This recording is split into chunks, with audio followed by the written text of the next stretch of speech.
After England's early exit from the World Cup, the series against New Zealand took on added significance, and there were changes. David Lloyd stood down as coach, and Alex Stewart was replaced as captain by Nasser Hussain. The England side had a new look too, with recalls for Phil Tufnell and Andy Caddick, the first home cap for the young Surrey fast bowler Alex Tudor, and debuts for Aftab Habib of Leicester and the 20-year-old Nottinghamshire keeper Chris Reed. Very nervous walking to the ground or driving into the ground and entering the dressing room on that first day and seeing the people sort of flood into the seats. That was the butterflies wouldn't leave me alone. But then, we got out onto the practice ground and I prepared in the same way I would for any other game, and everything went fine. And when I took this first ball down leg side, and on that first day, I sort of, my nerves not quite disappeared, but they subsided. With vociferous crowd support, Edgbaston had been a happy hunting ground for England in recent years, but World Cup semi-finalists New Zealand were determined that they would be no pushovers. They won the toss and chose to bat, but it was a very unhappy return to his home ground for Roger Toos, who succumbed to only the third ball of the match. Andy Caddick removed Matt Horn fairly soon afterwards, and then Alex Tudor entered the fray. But the first over I was nervous, but after that I was all right, and I got a wicket, and sadly one went down at second slip, and I've heard of a lot of people say I didn't bowl as well as I could have, which is most probably true. But if I take that second wicket, then you're into the lower order batsmen, and to say I couldn't pick up, end up with 4. Nathan Astle provided Chris Reed with his first Test victim, but it came from a slightly unlikely source, Mark Butcher.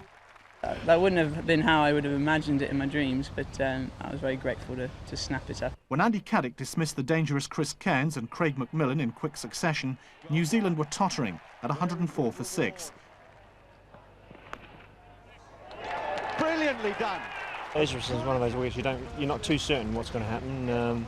The fact that we got them down to a few wickets quite early on was even better for us, but you're still looking to knock them over pretty quickly. But Adam Perori played a great knock there and got New Zealand back in it. And Perori, a little bit of whip, a little bit of bounce, and a shot with more control. It's gone nice and fine from Perori, and that will be his 50. Tremendous effort from the New Zealand wicketkeeper batsman. Ultimately, the breakthrough was achieved not by the seamers, but by Tufnell. And with Perori last out for a fighting 73, the New Zealand total reached 226. Brilliantly done. Mullally, at long last, could raise a smile instead of a look of frustration. If England thought they'd done well, things were rapidly put into stark perspective by a disastrous start.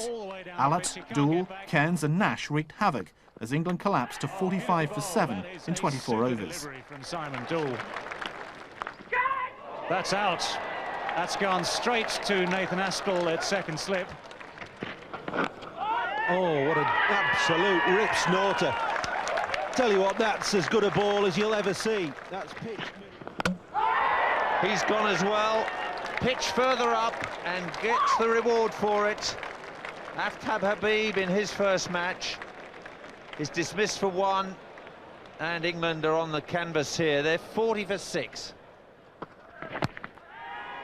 Edged again, and this time it's Gully that takes the catch. Caddick and Tudor found themselves back in action much sooner than they'd hoped, but clearly enjoyed the challenge. It's one of those things I've always gone out with the intention of the ball's moving around a bit, it's no good hanging around. Might as well put bat to ball and make sure you get a score. The magic ball will come along and might, if you're blocking it, so or just playing for runs. So as far as I was concerned, and me and Choose discussed in the middle, just to get on with the game. That'll be 4 runs, 50 partnership. Yeah, we was in a sticky situation. We were 40 odd for 7, I think it was, and myself and Andrew added 70 important runs in the end, and we both were enjoying it. We were just saying, if there's a lot of jaffers going on now, a lot of good balls, so if there's any width, to sort of throw the kitchen sink at it, and it paid off. And I felt it was most probably low order batsmen that were going to most probably get the runs, because they got an attitude where they don't really care, and they felt relaxed, and everything sort of went really well. But when Caddick was caught behind off Nash for 33, the end came swiftly, leaving England with a first innings deficit of exactly 100. Perhaps surprisingly, the mood in the England dressing room remained upbeat.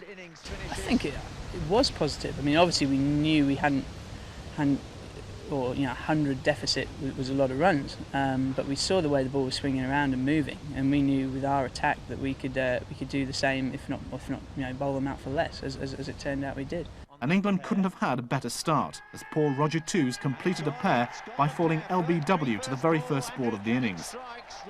And that was just the start, as wickets fell in a cascade, with debutant Reid in the thick of the action.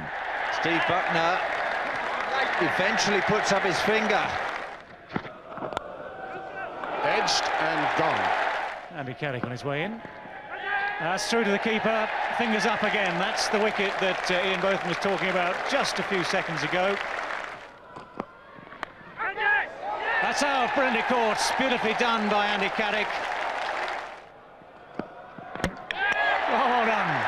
The Yorker gets through. Andy Carrick has his 5th wicket of the innings. At 52 for 8, Simon Doull clearly decided that attack was the best form of defence. Club straight down the ground, that's unorthodox, but it's very effective. And it's 4 more. But when Reid stumped Doull off Tufnell to secure his 6th dismissal of the innings, New Zealand were all out for 107, leaving England 208 to win. In the context of the match, it looked like a daunting prospect. What England desperately needed was a good start. Oh, well bowled. Jeff Allott has dismissed Alex Stewart. It's the Yorker.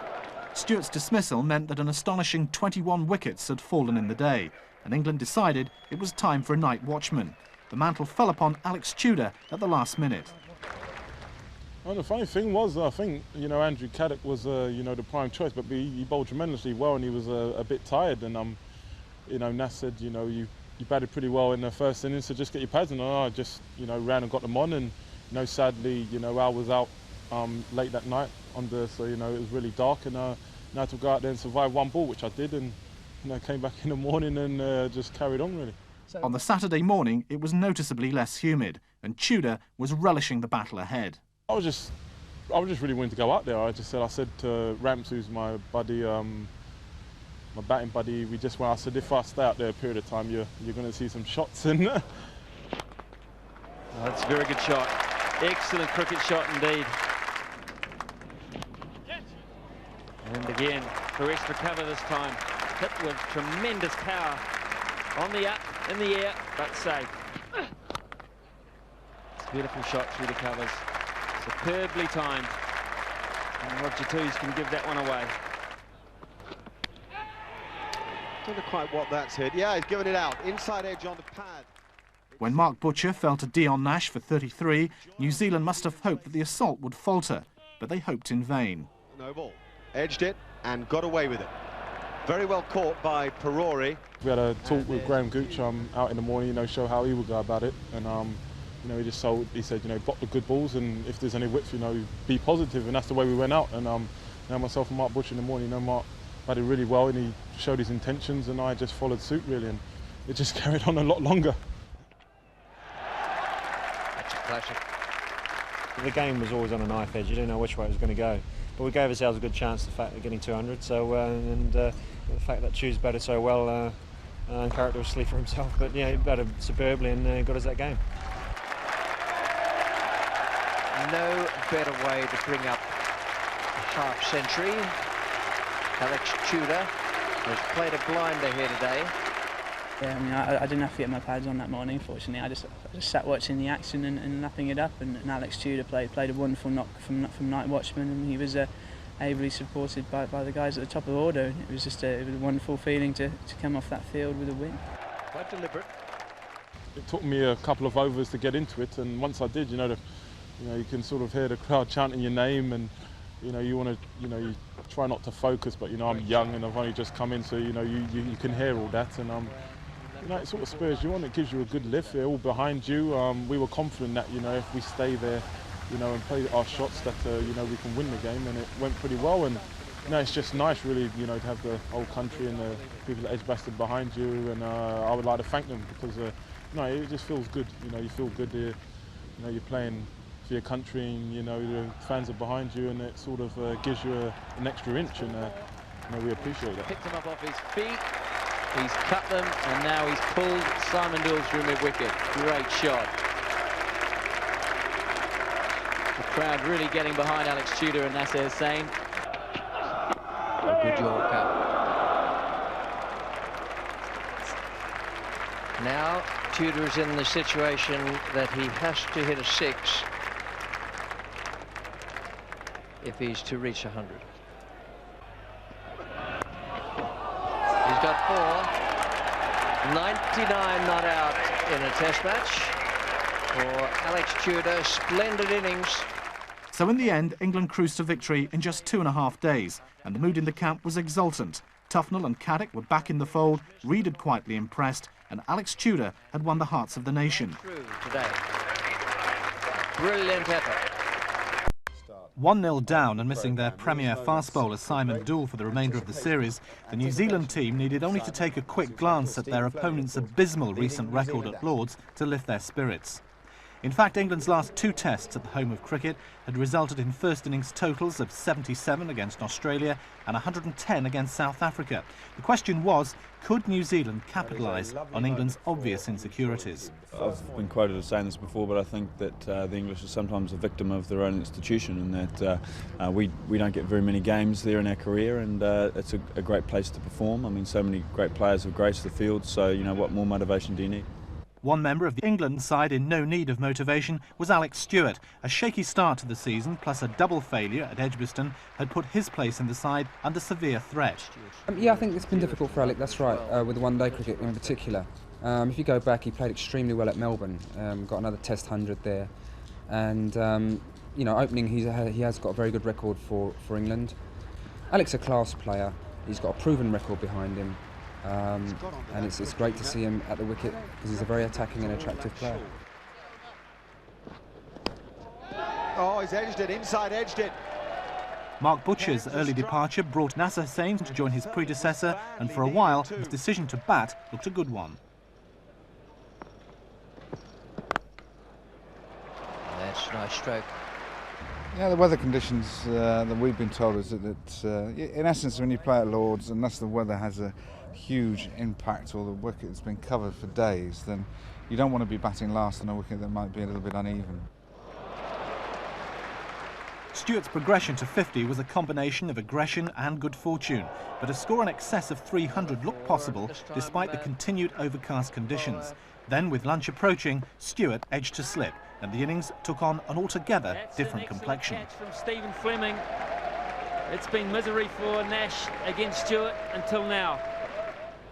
We're into a phase now where the bowlers are not on top, but they're causing problems. And even more problems. That's well held and it's beautifully bowled. There were great conditions for bowling at Lord's, and so we exploited that. Dion Nash himself bowled well, and we put pressure on him. It's out. LBW, the in-swinging Yorker. Yeah, it was good bowling conditions, and our guys did bowl well, and we caught well and we fielded well, and got them on the back foot from the start, and it's always hard in a five-day game to come back from that. Oh, yeah.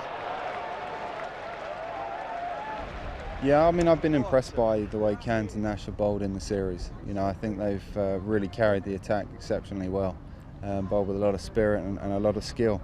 And you know, put in a lot of hard work for New Zealand. So I'm not surprised because I believe that both of them are capable bowlers, and it's been hard work against them, you know, this summer. The Chris Cairns slower ball added insult to ignominy for young wicketkeeper Chris Reid.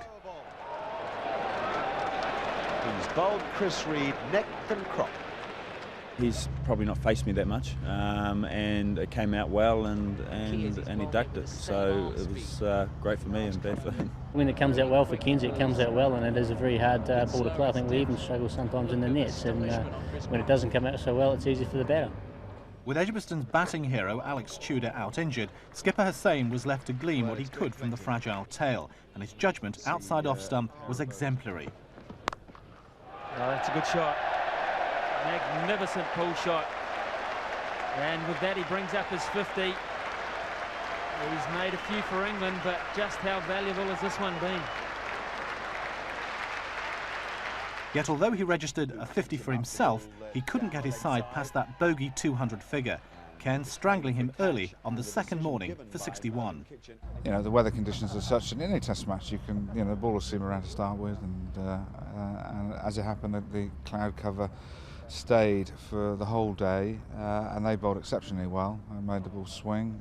Again, not a great batting performance by us, and you know, the weather, as everybody knows, the weather was fine from there on in, and you can't keep getting bowled out for low scores, and so we then played 2 test matches when we bowled out for less than 200. We knew that we'd done well, you know, for them to win the toss and bat. Then we had to grind them into submission, and Matthew Horn played a fantastic innings. Everybody batted around him, and we put a very good first innings score on the board. Well, it's a brave stroke and a hugely effective one.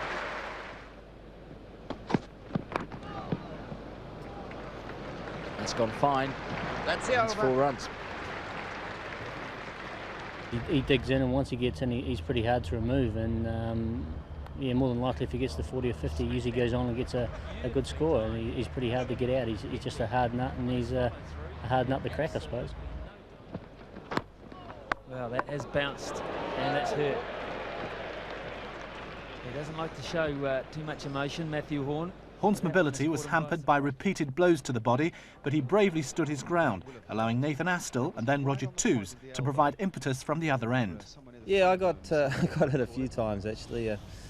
Had to have a look at that and assess that, and we've done some work there. But you know, that's all part of it, I suppose. It limited my top hand there for a while, but I just looked to hang around, like I said.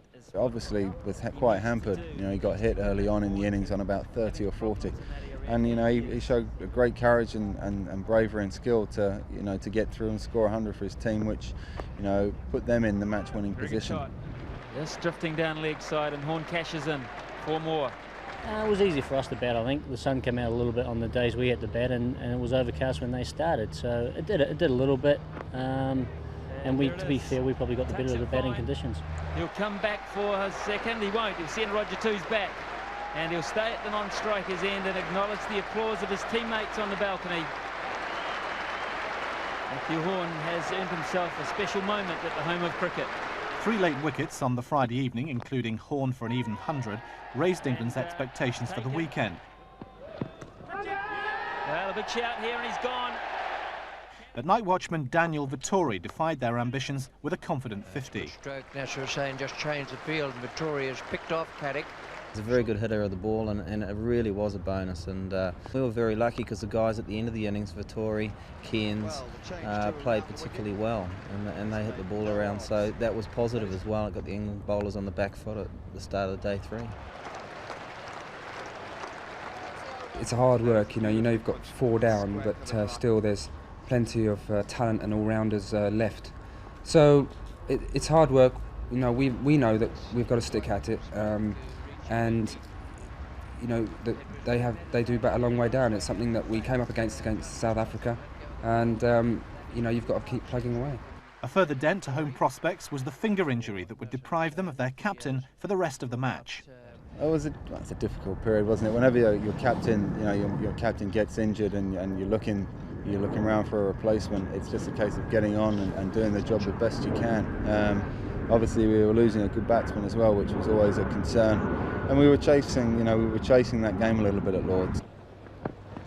And in the air this time, he will be caught. Safely taken by Malali at backward point. Tufnell's done it again. 3 out of 3. He has wrapped up the New Zealand tail order. Well, you know, Lords is an inspiration to overseas teams. It's not exactly sort of a deflation to our team. I just think that the opposition play very well, and this was just yet another example. They gained control of the game, they batted well in their first innings, and from then on it would always be a struggle. Obviously losing Nasser was again a huge blow, to have to bat without one of your major batsmen, but that tends to happen when things aren't going your way. You know, going out there with a cushion of 170, guys had to bowl well again, they certainly did. Yet for over an hour, New Zealand were unable to ram home their advantage. Butcher and Stewart coped well with the new ball, and when Fleming turned to Vittori, Stewart eased him through the covers at will. A good bit of timing. Fine batting. Then, having posted the 50 partnership, Butcher's patience snapped, and Astle took a good running catch. Stewart soon followed, also to the sweep, before Cairns' slow ball claimed another prize scalp. Chris Cairns now, and Thorpe has strike. What a good piece of bowling. And I must admit, it was a fantastic ball which got me, because it appeared in my eye shot to be a full toss. And it's not obviously until you come off and you see the replay that how he's managed to stuff you, and it was a terrific bit of bowling. It was good to get him.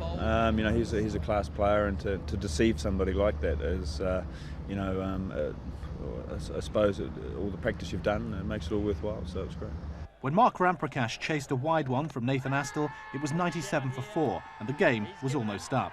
England still trailed by 75, Hussain would not bat, and the remaining 6 batsmen had a top test score of 33 between them. Yeah, I mean, probably 3 out of the top 5 are pretty substandard shots, and I think they've admitted to that. And we're just happy to get it. I was happy to get it. It was out of my hands, really. He just wanted to nick it.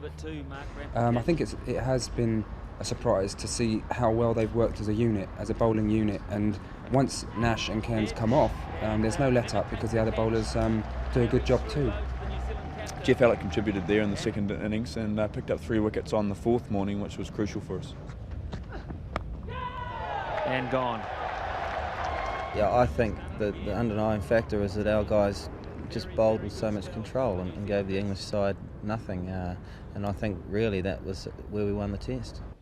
There was something for the Sunday crowd to cheer, however, when both Reid with 37 and Caddick with 45 made test best scores. Reid attacked the short ball with unexpected relish and displayed enough confidence and competence to suggest he may yet prosper at the top level. That is a magical shot. The ball bounced quite high on him. In the end, it took a dreadful shooter from Nash to end the partnership, and the best efforts of Mullally and Tufnell were unlikely to delay the Kiwis for long.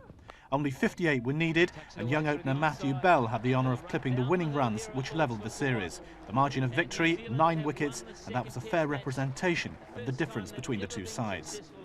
It was a good team effort. There were some good individual performances, but the contribution was built around those, and that's I think the basis of a good team performance.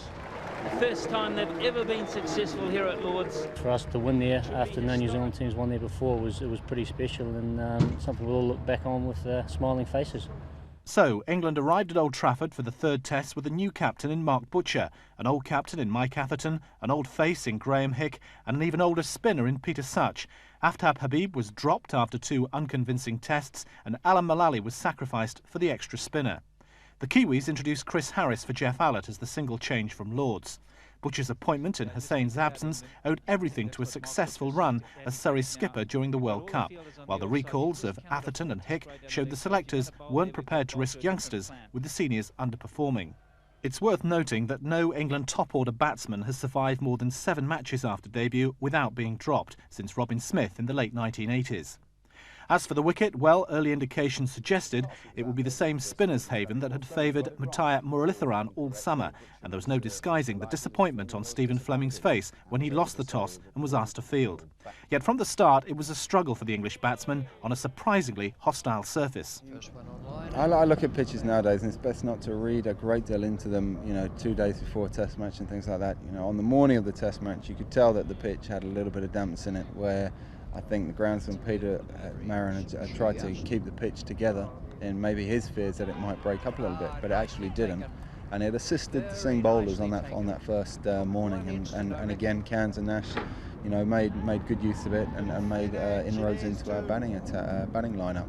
We weren't playing very well, and again the situation at Old Trafford, the ball seemed around a little bit more than most people expected, as Stephen Fleming's expression showed when he lost the toss. He thought it was going to be a crucial toss to lose, but as it happened again, they bowled very well. They bowled with very good discipline against our batsmen. Yeah, once again, it was difficult for them, and once again we bowled well. So they've taken a lot of stick in the media over the way they've played, but there's also 2 teams playing the game, and sometimes people perform better than others, and I think in the case of Lord's and the case of Manchester that we bowled well. They've been very disciplined, and they've generally bowled one side of the wicket. and I think they've really not given us much to hit at all. It's been hard to get on top and try and dominate their attack. A huge shout, Thorpe's on his way. Short leg has come into play, young Matthew Bell. He's got the safe pair of hands, and Vittori has broken through. Day 2 was a different story. The pitch had flattened out, and although Harris chipped in with 2 quick wickets, Ramprakash was able to bat with confidence for the first time in the series. That's a great shot. I think the conditions play a part. In the first 3 hours, the ball moved around, but luckily when I went to the crease, I think the sun came out and made things slightly easier. And certainly the second day when I batted, the ball didn't move around off the wicket at all. So things were a great deal easier, and once you get in, get your eye in and get a few hopefully off the middle of the bat, then things get a bit easier. Initially, Caddick supported Ramprakash well, and after he'd succumbed to a silly run-out for the second test in a row, Such hung around for over an hour before being cheered off for a 51-ball duck. Peter did a great job. It's always very difficult in those situations to know how to play it, but I think you've got to try and hope that Peter Such and Phil Tufnell, the last 2 batsmen, can hang around with you and add some vital runs, and that's exactly what they did, and they played their part to the full. Brilliant batting, such conviction in the stroke.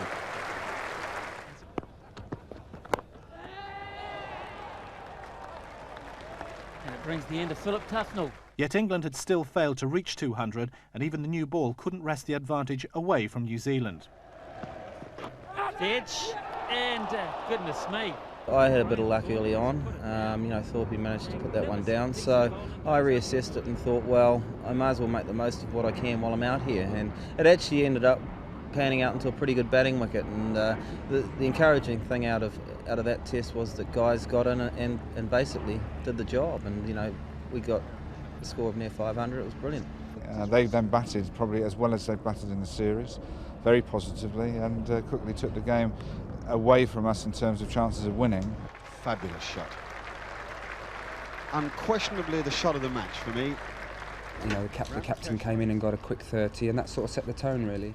The crucial partnership came on the 3rd day, when Matthew Bell and Nathan Astle put on 153 for the 3rd wicket at a good rate and took the Kiwis into the lead. I mean, they scored at 3 and over, but then they played sensible, good cricket, and it was good to watch. They gave themselves the best opportunity to get in, and when they got in, they cashed in. So it was good batting.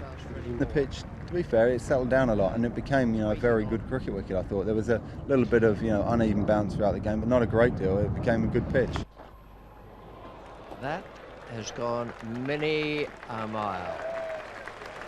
I had a bad World Cup, but since the World Cup it's been fine. Once my confidence comes back, I just go out and play my game. They've obviously got a chance the way I play, but if it's my day, it's my day, and that's the way I look at it. And I just went out there and played my shots. They were positive, and they tried and took the attack to England, and they scored I think 3 and over, which is probably the highest for the series. Astle's century, a brute of a knock, was his 5th in tests, whilst Bell's carefully paced innings of 83 was his first Test 50. It was a good balance. He just kept it ticking over, and I was supposed the free spirit in that innings, but he got a very, very good 83 and just held up one end, and we could just bat around him. Good shot down the ground now. Astle could scamper 3 here. He's done better. He's got 4, and he's gone through to his 5th Test match century. Great effort. There was now no stopping New Zealand. Toos and Perori both fell to Such, but the power hitting of Cairns and Craig McMillan ensured the lead would be in excess of 250. Very good, solid strike. That's gone so flat. Ramprakash. And another Dorothy. I had a bit of a licence, mate, batting down there at number 8, and with the position we were in, it meant that I could free my arms a little bit and try and take him on, but just tried once too many times. Got him. Well, Tufnell's enjoying it more now. With Cairns gone, McMillan raced on to his 3rd Test century, sailing through the 90s with 2 reverse sweeps off Such. When Craig McMillan, again, he got 100. they got a big score, and we were right up against it. He's on 96. It's just a question of whether Butcher can cut it off. Umpire Shepherd has signalled forward, but Craig McMillan has made a century. Fleming must have been tempted to torture England further when Vettori at number 11 finally joined McMillan. But the wicket was at last beginning to turn, and the lunchtime declaration seemed to have left England a big enough mountain to climb. But the weather was closing in, and the forecasts were ominous. This was perhaps Butcher's only consolation, as he was adjudged LBW for 9 to complete a disappointing match at the helm. And so it fell to the two most experienced men in the match to rescue the match for their country. That's well played. Yeah, I was very happy to see Mike Atherton and Alec get some runs, and they played as they can do. And I think, you know, once they've got a few in the middle of the bat and sort of got their eye in, you know, they're class players. And I think both of them have got over 6,000 test runs, and you know, it's good to see them at the wicket scoring. Having added 99 with Stewart, Atherton fell victim to a rare bad decision from umpire Shepherd, although Vettori's control and flight deserved its reward. That definitely looks as if it only hit the arm and not the glove. Almost immediately, the heavens opened, and although the winning post was now in sight, New Zealand were unable to get home. Play was finally resumed at 2 p.m. on the final afternoon, and then for only 24 overs. Stewart and Thorpe saw out the time with a sort of consummate stroke play which England seemed to reserve exclusively for second innings fightbacks. New Zealand were powerless, and there was no hint of a breakthrough. Yeah, we were pleased because as a batting unit so far we probably haven't played as well as what we can, and that's been shown by the amount of stick which we've been getting throughout the summer. But it can happen, and all you can do is, as batsmen, is dig your heels in and fight as hard as you can. So it was nice to come out of Old Trafford with a draw, and sitting at 1-1 for the final test. I mean, that's part of it. We've been saved by the weather as well, and I think every cricketer just accepts that now. There's nothing you can do about it. There's no point beating yourself up over it, so it's just on to the... The Vultures hovered with sharpened claws as England and New Zealand prepared for the series decider at the Oval. Of course, England would be the worst side in the world if they lost. That was now official, well, according to Wisden anyway. So naturally, there were more changes. Even the selection panel took a hammering, with Messrs Gooch and Gatting being relieved of their duties. Nasser Hussain's return to fitness meant no place for the unfortunate Graham Hick, and for Mark Butcher there was no chance to build upon the captaincy lessons learnt at Old Trafford. No chance to make a contribution with the bat either, as his place at the top of the order went to Leicestershire's Darren Maddy. Chris Reed's place behind the stumps went to Alex Stewart, of course. It was the Oval after all. And to give added strength to the batting, Ronnie Irani came into the middle order.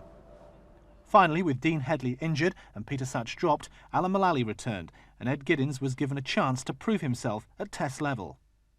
For New Zealand, just the one change. Left armour Shane O'Connor was given the third seamer's berth when Jeff Allott lost his race to be fit. The first morning was dominated by Andy Caddick, who confirmed his standing as England's premier bowler of the summer with an inspired performance which perplexed everyone with its lack of reward. Somehow New Zealand lasted almost to lunch without loss, but it was Irani with a tempting ball outside the off-stump who made the breakthrough, snaring Horn from a miscued drive. After lunch, England enjoyed better luck with Mullally, Caddick at last and Giddins all finding the edge. Maddy's brilliant catch off Giddins would have settled both their nerves. Oh, wonderful stuff!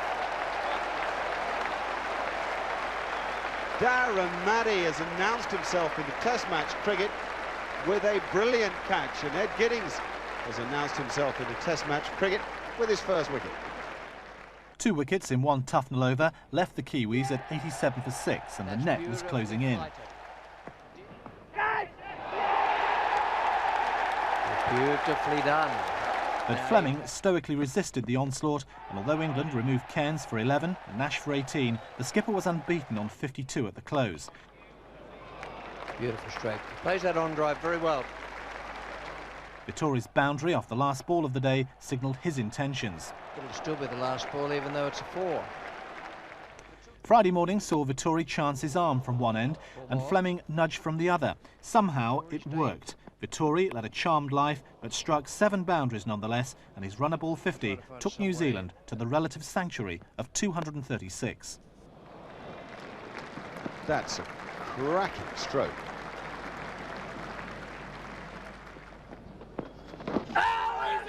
Yeah, out. Tucknell's done it. Tory hitting across the ball. It just seemed to hurry onto him a touch. And he's fixed him all right. First up, beautifully bowled. Lack of judgment there from Shane O'Connor. And Caddick gets some reward at last this morning. It's been a frustrating time for him and for England. So now the job has been done. As the weight of expectation bore down on England, their batsmen faltered once again. Atherton and Maddy took the score to 25 without alarm, but then Nash found Atherton's edge and Fleming took a good catch at slip. This was Nash's 13th wicket of a profitable series, and the 23rd catch the Kiwis had snaffled behind the wicket. Maddy was undone by a perfect arm ball from Vittori, and then Thorpe presented Fleming with an easier catch, 46 for 3. Ah, yes. Stewart survived a close LBW call from O'Connor, and then, having added 41 with Hussain, played on to Vittori for a stodgy 11. Bowled him, played it on. Dreadful luck for Alex Stewart. This set another mini-collapse in motion. First Hussain, in a moment of recklessness, fell straight into Cairns' trap, a crushing blow, and then Irani was caught on the back pad for 1, 94 for 6.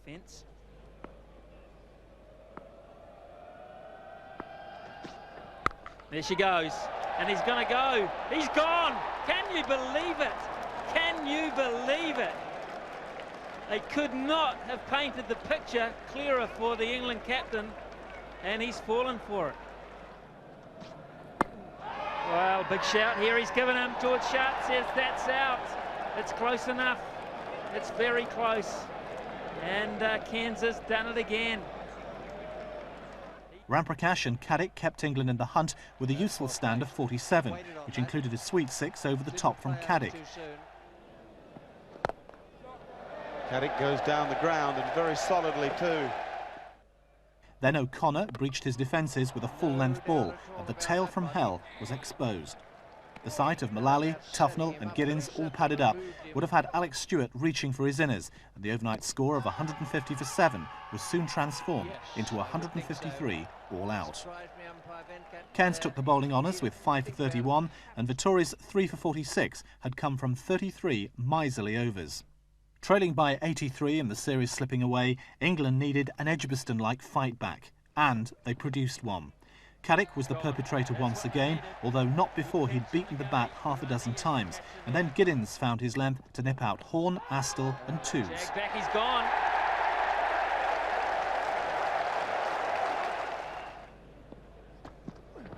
Oh, my word, that is sensational. What a catch. Irani again.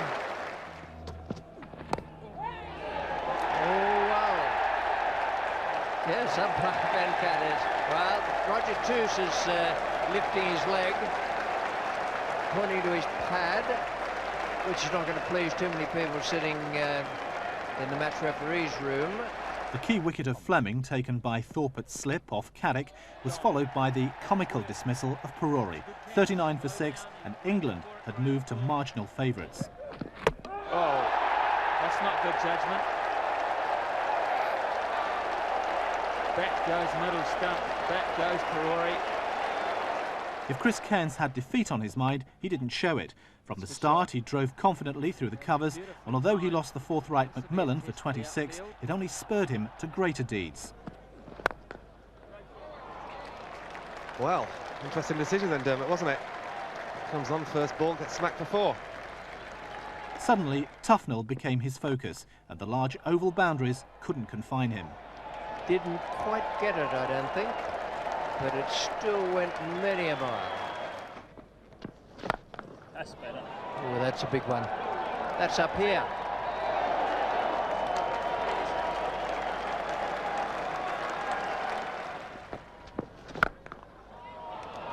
That's coming right up here. And then right back onto the ground. Yep. Instead of hitting it for 6 over straight hit, he's hit it over deep extra cover. With the lead increasing by the minute and England's victory prospects vanishing just as quickly, Hussain turned back to Giddins, but Cairns was unimpressed and continued the onslaught. He's hit that very powerfully too. Fantastic batting.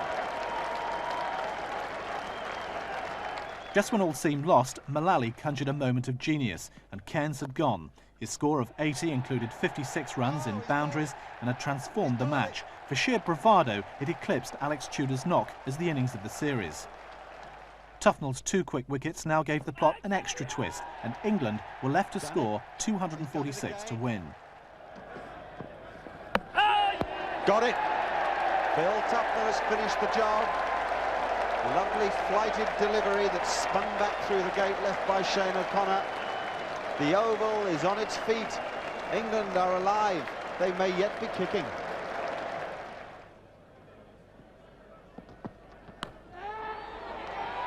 Done it again. Just seems to be the perfect combination. One of Cairns and Nash getting it pitched up around about off stump.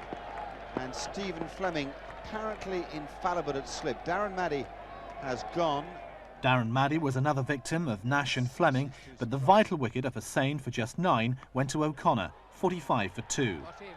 Runs were coming though, and both Atherton and Thorpe now played with confidence. Thorpe was lucky with 1 square drive off O'Connor, but then unleashed a series of authentic boundaries to raise English spirits. With the swinging delivery. And again in the air. That's a very good shot. Cairns appeared to have given his all with the bat, and Atherton took advantage of some short balls to boost the total and morale.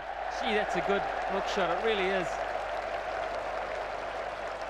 This is a great late flurry.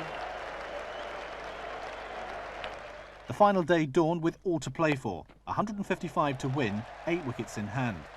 Atherton pulled Nash for 4 to reach his 50, but the partnership was broken when Thorpe pushed forward to O'Connor and for the second time in the match edged to slip. That's the wicket. Fabulous bit of bowling. Thorpe finally plays at one of those beautiful outswingers from Shane O'Connor. Stephen Fleming does it again. 20 runs later came the decisive moment of the innings. There are few batsmen more intransigent than an informed Mike Atherton, but a misjudged pull shot was gleefully accepted by Perori and the floodgates were now open. Perori's got him, first ball. Nash is on a hat-trick. Ram Prakash went first ball, again to the irrepressible Nash, and then Stewart pulled the same bowler straight to square leg. The end was predictably swift. Stewart has miscued the bouncer and has hit it straight to the man at square leg. Vittori mopped up Caddick and then Irani to edges close to the wicket before Tufnell added his own brand of black comedy to proceedings with a mad piece of running. He's also got a mid-on, he's going to be out, he's out. Great bit of fielding, terrible running. What was Tufnell doing? I don't know. Mullally had even less faith in Giddins than he had in himself and was pouched by 2s in the deep. Fittingly, it was Cairns with his only wicket of the innings who completed proceedings. And New Zealand have won the match. They have won the series and they have played excellent cricket. So it was in this undistinguished fashion that England slipped to the foot of the unofficial Test match ladder. Hussain defiantly spoke of pride in his team and admitted the hurt that accompanied such a defeat. But the day belonged to Fleming. His calm assurance had smoothed the victorious passage for his country, and one sense that New Zealand had felt none of the public pressure, even at 1-0 down, that had burdened England for most of the series.